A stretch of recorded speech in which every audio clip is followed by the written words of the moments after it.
Growing an extraordinary container garden takes a bit of effort. It's definitely an art, a little bit of science, and I'm excited to share with you 8 keys to having a phenomenal container garden this season.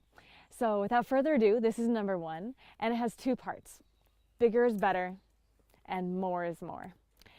Here's one way to think about it. If you're hungry and you're at a buffet, but you only get to go through it once and you bring a teacup, you're still going to be hungry after 30 seconds. And on the other hand, if you bring your 5-gallon bucket to the buffet, you can fill it up and you'll be set for a few days with all of your friends. And so think of your container gardens with that same analogy.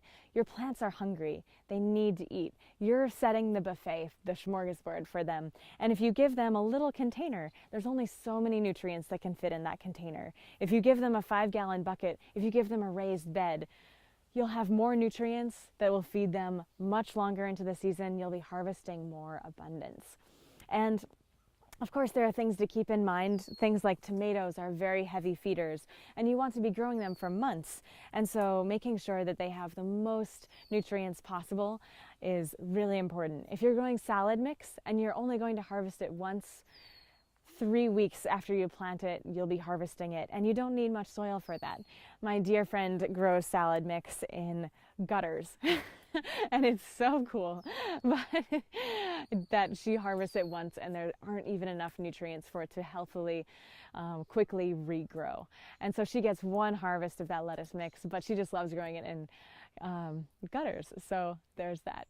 You have lots of different options, and know that what you give is what you get in your container. Don't skimp on the soil. Make sure that it's super high quality in nutrition and compost. Make sure there's not too much woody material that will tie up nitrogen as it's decomposing. And know that you have options as well.